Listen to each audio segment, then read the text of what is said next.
કે આમાં હું હાવ બેકસું છું, હું નિર્દોષ છું, બરાબર. આ જીડી બોય ઉફ અફઝા સીડા કરીને છે, એ પીયુ રાજપૂત એને પહેલેથી ઓળખતી હતી, બરાબર. આ બધા એક ટોળકીના માણસો છે, મને આમાં ફસાવવામાં આવે છે, એના બધા પુરાવા છે. આ છેલ્લા 1.5 મહિનાથી આ મારા નામના લાઈવ થાય છે. મેં જુનાગઢમાં પણ અરજી આપી છે, મોરબીમાં પણ અરજી આપી છે. મારી 15 વર્ષની દીકરી છે, એને ઉપાડવાની, એને મારવાની, એને ફોન કરીને ધમકી આપવામાં આવે છે. એ પણ પુરાવા છે મારા પાસે, બરાબર. હવે શરૂઆત બધી એ થઈ છે કે હું તો કોઈને ઓળખતી નથી, બરાબર.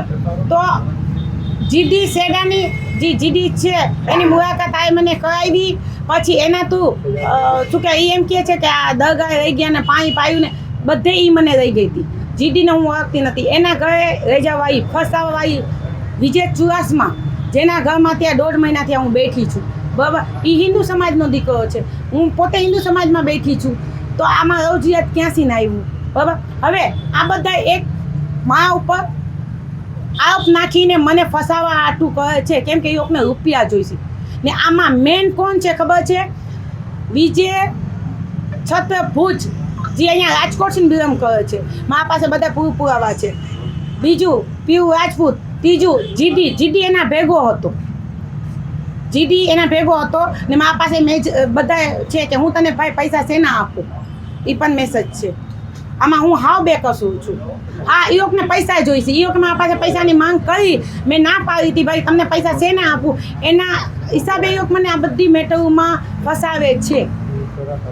મારી નાખવાની ધમકી, લાઈવ કરીને છરી બતાવવાની ધમકી, ગાડી લઈને મને જુનાગઢમાં મારવા આવવાની ધમકીઓ, મોરબીમાં પહોંચવાની ધમકીઓ, બધાય. મેં પોતે મોરબીમાં એસપી સાહેબની ઓફિસે ગઈ છું, મારી દીકરીને 15 વર્ષની દીકરીને રહીને.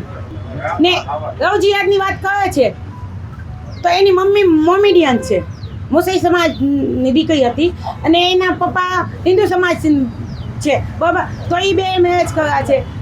એની ભાભી મોમેડિયન છે, એનો ભાઈ હિન્દુ સમાજ છે, તો એ બે મેરેજ કર્યા છે. અત્યારે હું પોતે હિન્દુ સમાજમાં છું, તો આમાં એને ક્યાંથી અમે મુસલમાન સમાજમાં જવાની વાત થાય? એ મને કહ્યું હાલો. ને આ મારી અરજી છે, આ મેં જુનાગઢમાં અરજી દીધેલી છે.